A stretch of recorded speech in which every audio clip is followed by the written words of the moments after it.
This show is brought to you by BetterHelp. Question: what's something you'd love to learn? It could be a new language, gardening, or maybe how to finally beat your best friend in bowling. I know that's something I need to learn. But in all seriousness, one thing we should be learning about is how to take care of ourselves. You see, kids are always learning and growing, but as adults, sometimes we lose that curiosity. Therapy can help you reconnect with your sense of wonder because your back-to-school era can come at any age. I know for me personally, therapy has helped tremendously with my mental health for the last year and a half. If you're thinking about starting therapy, give BetterHelp a try. It's completely online and designed to be convenient, flexible, and suitable to your schedule. Just fill out a brief questionnaire to get matched with a licensed therapist. Plus, you can switch therapists at any time for no extra cost. Rediscover your curiosity with BetterHelp because your mental health matters. Visit betterhelp.com/THPN to get 10% off your first month. That's betterhelp.com/THPN.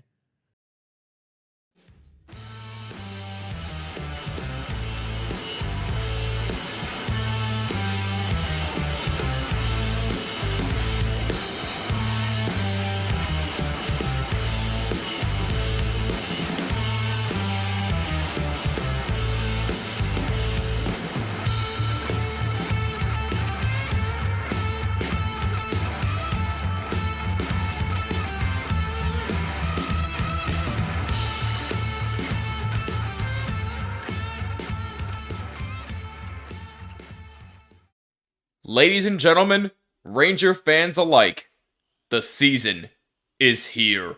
What's going on, Rangers fans? My name is Jimmy Fanizzi, and this is From the Blue Seats, a New York Rangers podcast. I hope you're having a wonderful day. Make sure you follow us on Twitter and Instagram at BlueSeats94 and use the hashtag BlueSeats to chat with us on any and all topics at hand. Also, make sure you like and subscribe on YouTube and subscribe on all audio platforms, and be sure to rate us 5 stars. It would mean the world to us.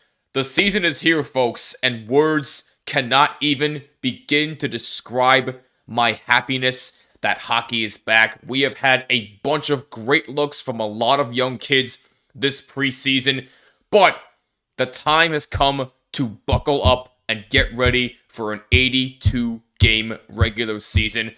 And thankfully, I am not alone for today's discussion because today we are doing official season predictions for the New York Rangers and for the respective Metropolitan Division as well. We'll get into all that later, but I am happy to be joined by the man, the myth, the legend himself, Jeffrey Krentzman of Mind Your Pucking Business. They go live every single Tuesday and or Wednesday, depending on your schedule. Jeffrey, it is good to have you back, my man. Welcome back to the show, and happy 2024-2025 NHL season. How's everything with you, my man? Very good. Summer was good, and it's officially summer when Up in the Blue Seats is back recording, right? Like it is time.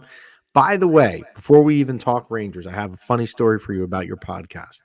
No, go ahead. No, and I just thought of it because I just saw you I came in the studio wearing that t-shirt. You were nice enough to send me that red t-shirt. I have it in the other room. I wore it about, I would say, 2 or 3 weeks ago, right before school started with the kids, and I was out and about grocery shopping. Oh, get out of here. Yeah, and I wore it. I was in a ShopRite. I would rather the story be Wegmans. I know you're a Wegmans guy. But it was yes. But it was ShopRite, and I was walking down an aisle, and someone stopped me to talk Ranger hockey because I was wearing your shirt. I thought it was really cool. I meant to tell you that, so I just thought of it. Wow. Yes. Hey, you know what? As long as somebody is listening, I am more than happy with it. I'm just glad you were out there promoting the show, so that really does mean a lot to me in all seriousness. So thank you very much for that. Hey, listen, I was more than happy to send you one. I sent out actually a few of these prototypes to a bunch of other fans out there who listen to the show as well, including yourself. So again, for those listening out there, if you want me to sell these to the public, let me know, and I might be able to make more in the future, depending on the response. If you're not watching on YouTube, it's a red shirt.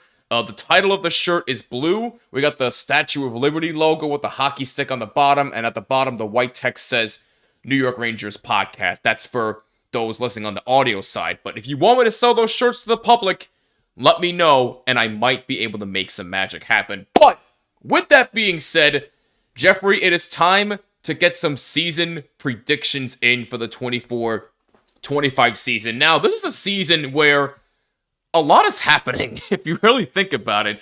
I think one of the more big stories, and we'll get to Igor's contract dispute in a little bit, because I want to get your thoughts on that. I've said my piece about it already a bunch of times on the show, but I want to get your thoughts on it, but we'll get to that later. But obviously, we heard the news late during the summer that Sam Rosen is retiring after the season, and I've said it before and I'll say it again. That man is one of my idols. He's the reason why I started this show and one of the reasons why I want to go into broadcasting. And I know you posted a little something about it on your Instagram at Mind Your Pucking Business. If you want, go follow them, actually. I'll leave a link down below in the description section. But just give me your overall thoughts on the Sam Rosen news. Yeah, so funny story about it. I was actually that Tuesday when it happened, I was going through Universal Studios in Orlando with my family on vacation. And Oh, gosh. I was roasting hot, it was dying, and all of a sudden my phone started going off, and I figured, well, hey, they traded Kakko or something, I knew something was going on, and then I looked and saw what it was. Look, Sam Rosen is the voice of New York Ranger hockey. To say he leaves big shoes to fill, and whoever's going to fill that role, whether that be Kenny Albert or someone else, would be the understatement of the century. However, if we're fair here and objective, we all joke about Sam making mistakes as he's getting older and they're funny and all that stuff. It's probably time. I mean, the other thing with Sam, these guys, these announcers travel with the team. So they're getting in Yes. late, they're getting in 2 a.m. flights after a game in Columbus and whatnot. It's a lot. Like, it's grueling. And when you've done it for 38 or whatever, how many years it is, and your This will body be his 40th season. 40, okay, even more, his 40th season, and you're getting older, it's a lot. So I look, I'm upset about it, but at the same time, I understand. I don't really look at it, and I'm not surprised by it. We're just lucky to have had him as long as we have. And as I always tell people on NYPB, if you're a Sam fan, which I am, and a lot of people certainly are, you got to just cherish this last year with him.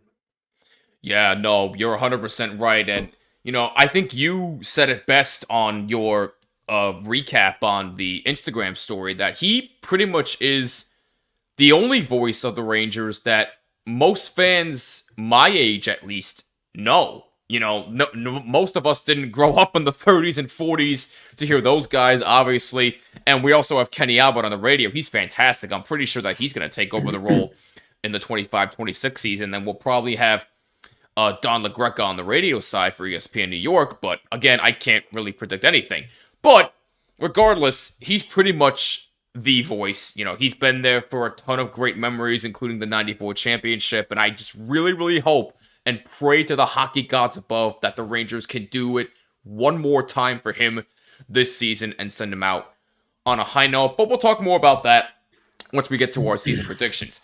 But off-season. Now, again, they didn't really make splashy moves. I mean, they traded for Riley Smith, which I actually really, really like a lot. It's a big, sneaky X-Factor type of move. He provides a bunch of veteran depth. He has a Stanley Cup championship with Vegas. They signed Sam Carrick from the Oilers to a 3-year contract that didn't really do anything to mortgage their future, which is very, very good. But at the same time, this is a team that obviously is in win-now mode. So, based on the offseason that the Rangers had, do you think that this is their last crack at winning a Stanley Cup with the current core that they have? Yeah, I certainly do. Jacob Trouba even alluded to it last week. I mean, look, there's a business side of it. I think when you look at the Trouba thing that happened in the offseason or didn't happen, however you want to look at it, I think we all kind of know this is probably his last year. He would obviously be a part of the core. He wears the captaincy on his sweater, so clearly he's part of that core. And if it doesn't happen this year, you've got to think that there would be, I don't want to say wholesale changes, but even stronger changes than there were this year. So yes, I think that if it doesn't happen this year, it doesn't mean that the window's closed with whatever they come back with next year, but I do think this core would definitely be different next year. Yeah, no, you would think it would be a lot more of a tougher journey if they don't get it done. I mean, look, you said it best. The window is not like completely closed, but it's gonna be just a little bit further down to try and get there, considering that a couple of your opponents in the division, you know, Carolina lost a lot of bodies this year. They still have Sebastian Aho and a bunch of other guys there. I think they signed. Did they sign? They signed Jarvis back to an 8-year contract. Am I right about that? Yes, they did. Yeah. Okay, so they still have him, but Carolina lost a lot of bodies, and they also have a goaltending problem. But with that being said, I still trust Rod Brind'Amour with my life. He's still a really, really good coach. I have a feeling that he's going to get his guys ready. I still think the division is going to be a dogfight between Carolina and the Rangers. The Devils significantly got better, especially in the goalie department with Jacob Markstrom being added. They upgraded on defense. So, in your opinion, who's the tougher opponent for the Rangers to fight for the division? Would it be Carolina or would it be New Jersey? Well, it's a great question, and I would say that if you were betting on what the 1, 2, 3 finishes in the division, it's in some way, shape, or form and of an order of Ranger, Devils, and Carolina because they're the upper echelon of the division. Right. Right now, I would say this. I think if the Devils are healthy, and that's the key, the Devils are the better of those two teams and the stronger opponent. Markstrom is the better goalie than what the Devils have. Markstrom's key is staying healthy, and he's also inconsistent. But when he's on, he's great. And if he's on, that's a massive upgrade over to what the Devils had. Dougie Hamilton was hurt last year. He's back, supposedly 100% healthy. Jack Hughes is healthy. So, they're coming back if they're healthy. That's a very good team. Now, they've added Pesce as well. They've added another defenseman, Dylan. To me, they've improved their team a lot more, obviously, than Carolina. And Carolina's gotten worse, right? You also lose Gensel. You lose Pesce to the Devils. You'd have a hard time selling me that Carolina is better this year than they were last year. They're not. Now, that doesn't mean they're a walkover. That doesn't mean they're not good. And I completely agree with you on Rod Brind'Amour. I think he's a phenomenal coach. And he's always in the Coach of the Year discussions for a reason, which will tell you something. But I do think if one out of those two teams, who's probably the harder matchup and for the Rangers in terms of the division, it's the Devils. You do make a good argument there. Again, the Devils got definitely better than Carolina, but, for me personally, I still trust Rod Brind'Amour. I still think he's going to have his team ready. So, for me, until proven otherwise, the division is Carolina's to lose. But, with that being said, I'm looking at the Metro here. You look at Pittsburgh as well. They just signed Sidney Crosby to a 2-year extension. He's going to be sticking around to try and win one more Stanley Cup. But I really don't see Pittsburgh as really that much of a threat. I think there's a reason Crosby took a discount. Yes, he wants to try and win one more before he retires. And in my opinion, these are the last 2 years that Crosby will play in the NHL because I think he's going to retire after these 2 years. But how much of a threat do you see the Pittsburgh Penguins if they even are a threat at all? I don't think they're a threat. I think they're good, but I don't know that they're a threat, right? Crosby now is only a year older. Malkin's only a year older. That doesn't mean that, it's a knock on Crosby. He'll probably have a great year. Goaltending there is always an issue. Mike Sullivan enters the season on the hot seat. There's too many issues that don't really have solid answers, I think, with that group. So I don't see them as a threat to winning the division, but could they sneak in as a wild card? Of course, sure they could, but I don't think they're a real threat. No. No, I agree with you. I love the city of Pittsburgh. Don't get me wrong. I've been there multiple times. I still have yet to go to their arena, though, which I've heard is really nice. I actually might be going there for a Rangers-Penguins matchup in the future this season, so we'll see. But regardless, I don't hate the Penguins as much as I would hate the Flyers, which is a whole different animal. But regardless, I still do not see them as a major threat. But back to the conversation at hand here. Back to the Rangers. So, players to watch this season. Now, I've already had this conversation with a couple of people I've had on the show before, including the Ranger Things podcast and a couple of others. I have 2 players I'm keeping my eye on this year. One of them is Kappo Kakko. To me, this is a make or break year for him. And I understand that he's been hurt. I get that, and people will say it's not fair, and I 100% get it, but at the same time, he's got to go out there and prove that he can stay healthy and that he can be that number 2 overall pick that we've expected him to be for years. And, again, you can point to coaching, and he's had how many different coaches over the last few years, and he hasn't been developed correctly. So, in a way, that's a fair argument, and I 100% sympathize with that. But at the same time, if Kakko doesn't do anything this year, and God forbid he gets hurt, and I don't wish that on him, obviously, but if he gets hurt again, or if he has bad numbers, it might be time to either trade him at the trade deadline or try to move on from him during the offseason. To that, you say what? So last year I was completely wrong. We did our season prediction episodes, and I said, I think the question was, is it going to be the year of Lafreniere? And the answer would have been yes. I said no, it'll be the year of Kakko, and I was wrong. But I think Hey, you hit it's all right. it shows you we're not perfect. No, we're not, but it's and, okay. and we're open to admitting it when we're not. But anyway, I completely agree with you. It's a make or break year. I mean, as every year goes on here, it's make or break. And at what point do you then cut bait with him? Is it the trade deadline this year? That's a possibility. Look, if he doesn't show bigger signs of development and progression this year, it's hard to imagine he's back on this roster in 2025, 2026. Like, it just really is, because clearly it's not going to happen. And, you bring up a good point. He's had 3 different coaches. However, if you're number 2 pick overall, at some point it's got to click, right? With one of the 3 coaches, we Yeah. can also use it as a positive and say, well, you know what? You only had one coach. You didn't like his system. Now you've had 3 and you still haven't worked. So I do think you're right about that. It is a make or break year, and he is a player to keep an eye on. TD, Tutty, in for 6. Touchdowns matter more at DraftKings Sportsbook, an official sportsbook partner of the NFL. We don't care how they score them, we want to bet on touchdowns, and DraftKings Sportsbook is delivering. Ready to place your first bet? Try betting on something simple, like picking a player to score a touchdown. Go to the DraftKings Sportsbook app and make your pick. If you're feeling adventurous, however, you could pick a team against the spread, like the New Orleans Saints, who are playing the Chiefs in Kansas City in Week 5 for Monday Night Football. They're a +5 underdog, and that might be something I'd go after, but that's just me. What you want to bet on is up to you. Ready to do a touchdown dance of your own? New DraftKings customers bet $5 to get $200 in bonus bets instantly. Score big with DraftKings Sportsbook, the #1 place to bet touchdowns.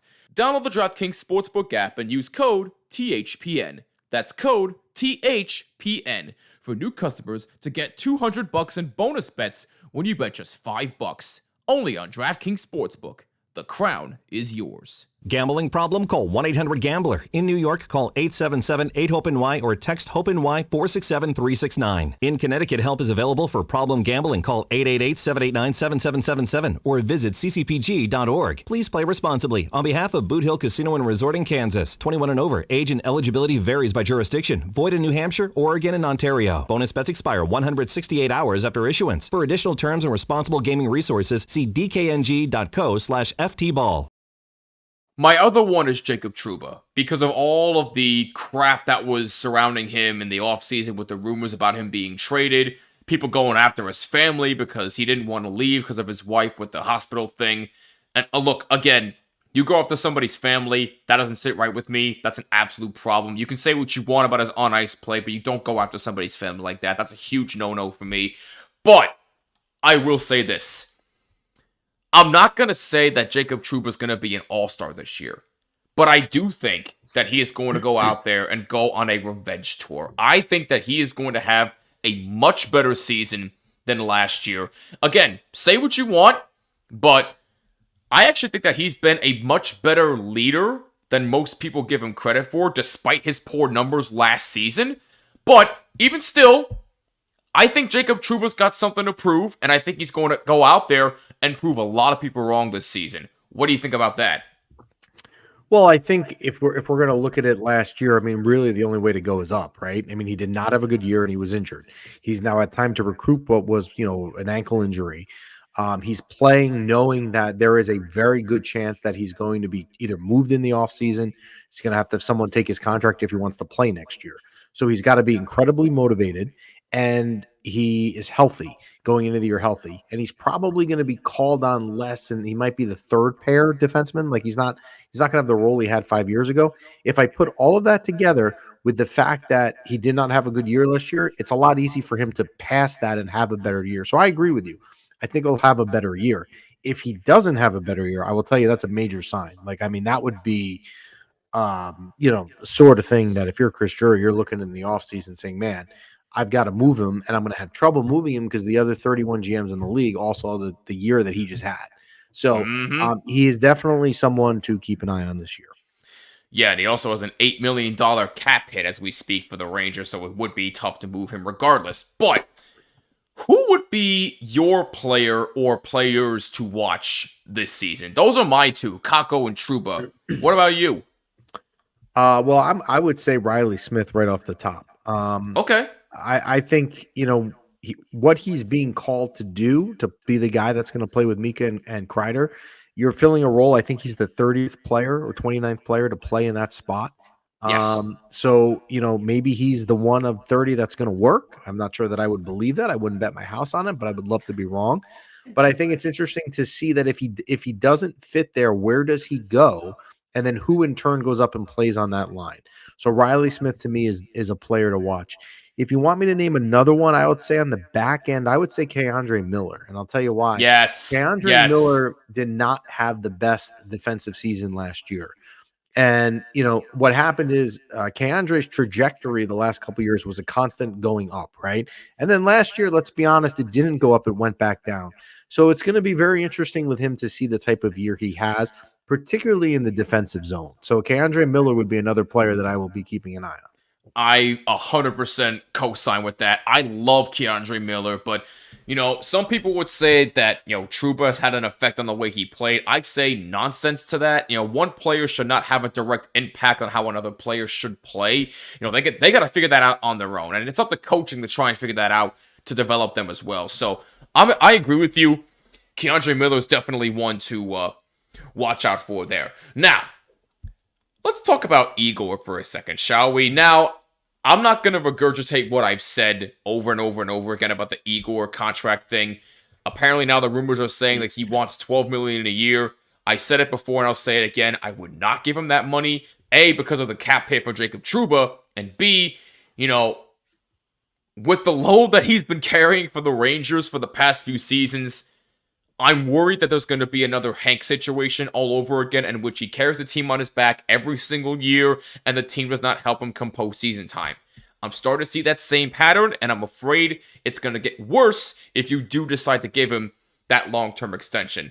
What do you think? Would you sign Igor to that type of money? And if not, what would you do? Yeah, that's the $1 million question, right? It's a terrible play on words there. The $1 million question. Look, right. I think at the end of the day, you have to step back and not take money out of the equation for 1 second and look at it this way.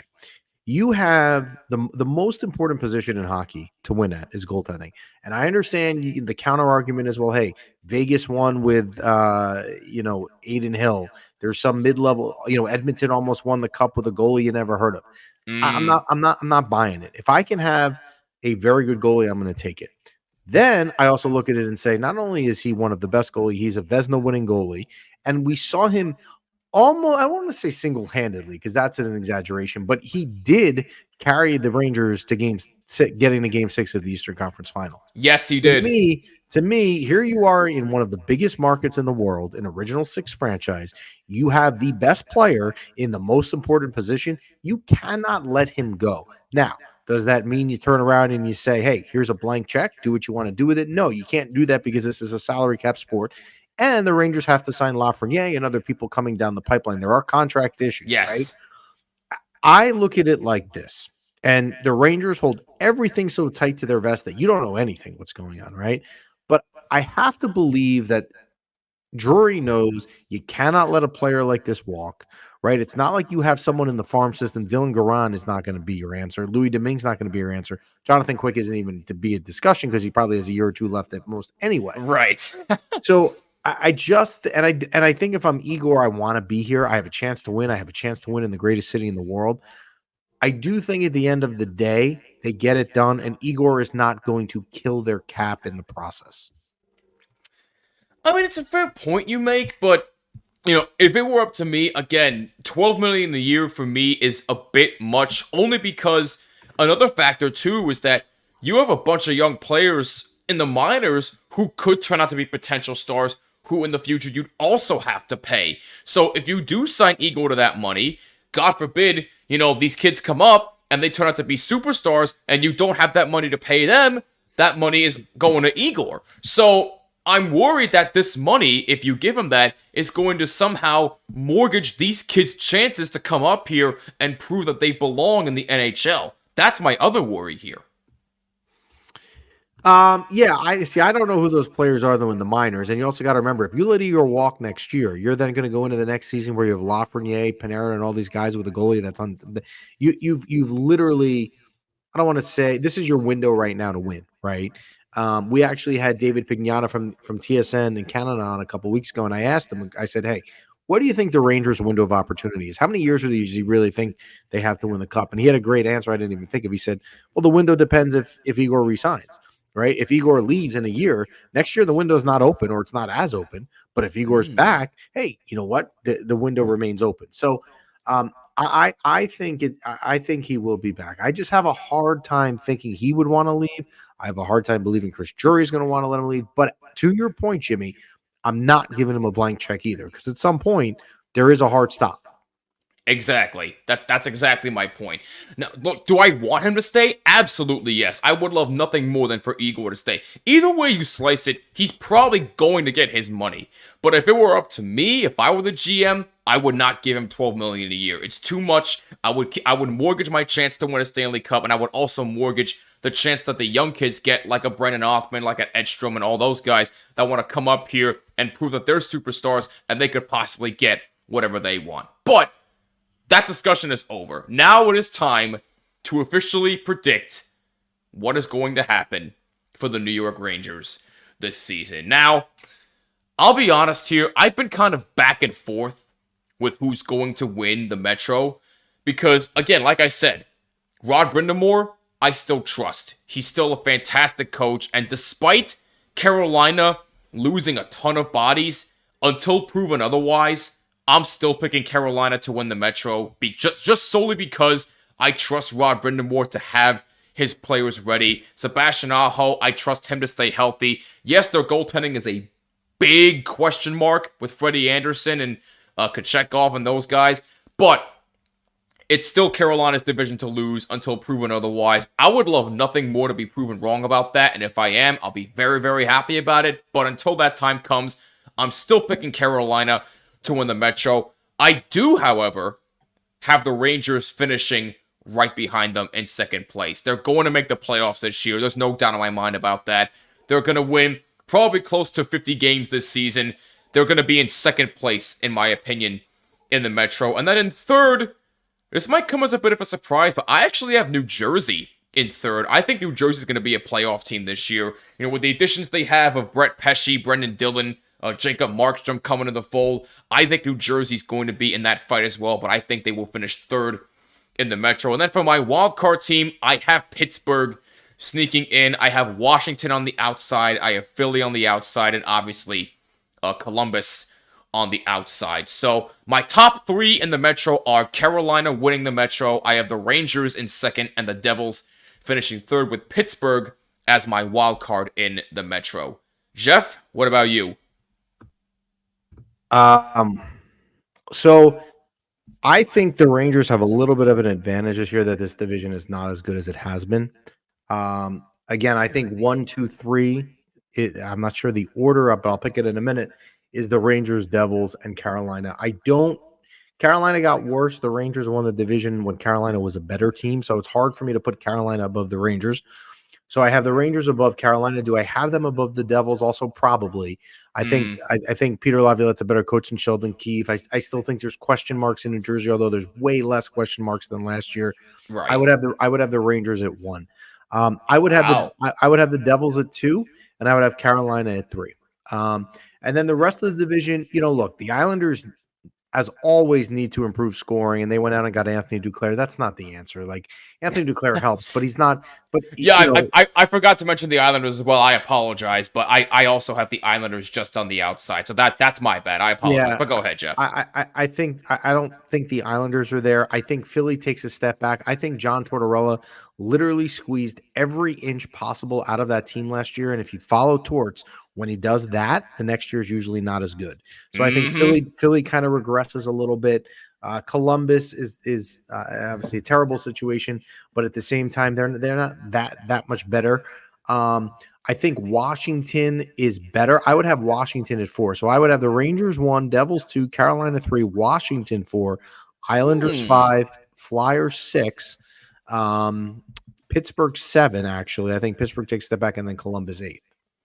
Wow, so you have the Capitals in the walk. That's interesting. Look, I get it. You still have Ovi. You know, he's not going anywhere for a couple more years at least. He's still trying to get that scoring record, which ultimately I think he's going to get when those 2 years are up. I think we're all anticipating that he's going to get it.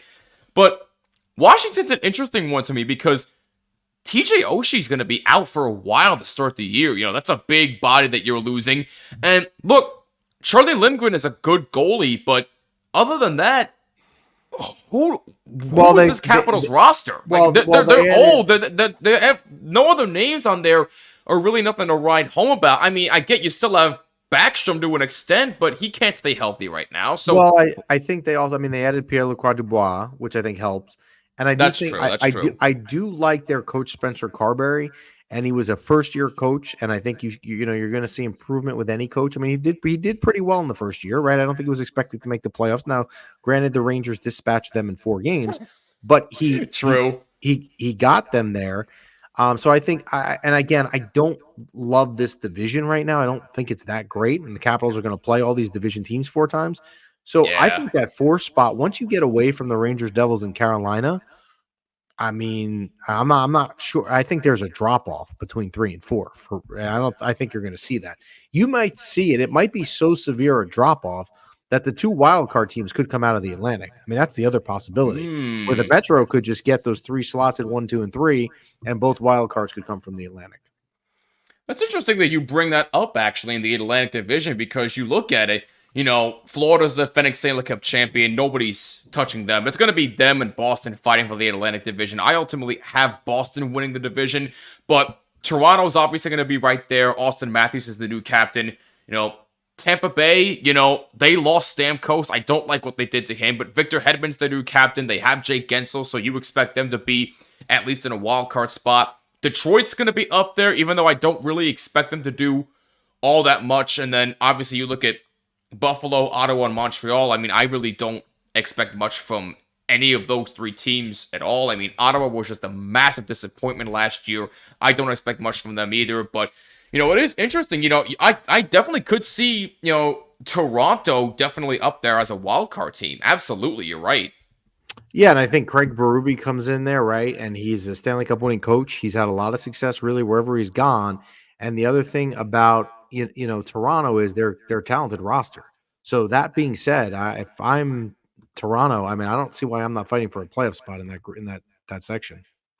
100%. But bottom line is Jeff has the Rangers winning the Metro this year. He has the Devils 2 and Carolina at 3. I have Carolina winning the division with the Rangers being 2nd and the Devils finishing 3rd, along with Pittsburgh being my wild card team in the Metro, and Jeff has the Capitals as his wild card in the Metro. Jeff, this was such a blast, my man. Always a pleasure to speak with you. And also, we have a announcement to share, a little event announcement. We are actually going to be at the Rangers game on October 26th against the Anaheim Ducks at 7 p.m. at MSG. That's in Eastern time, by the way. So if you're going to be at that game and you see one of us there, feel free to say hello. We'd love to interact with you. And Jeff, if you want to tell people more about your show as well, that would be greatly appreciated, because I'm sure most people want to follow you as well for the year.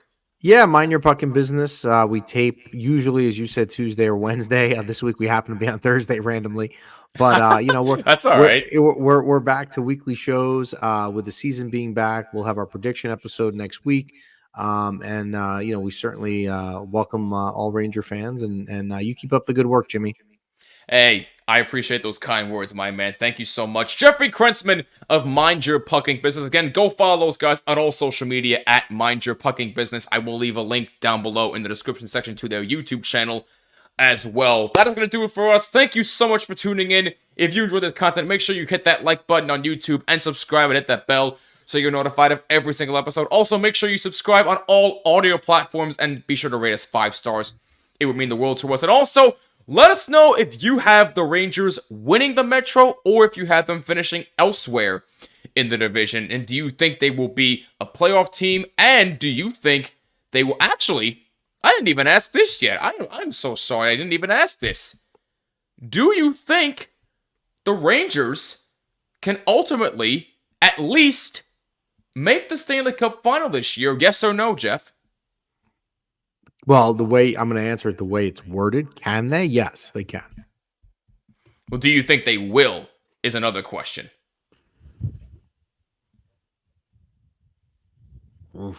Yes.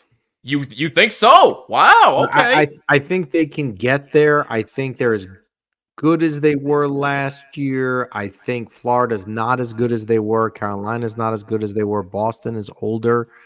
I would say that they can definitely get there. They have as good of a shot as anyone. Playoff hockey, when you get there, anything can happen. You need some puck luck, and you need 6 weeks of a goaltender playing out of his mind, and Igor can do that. So I'm going to say yes.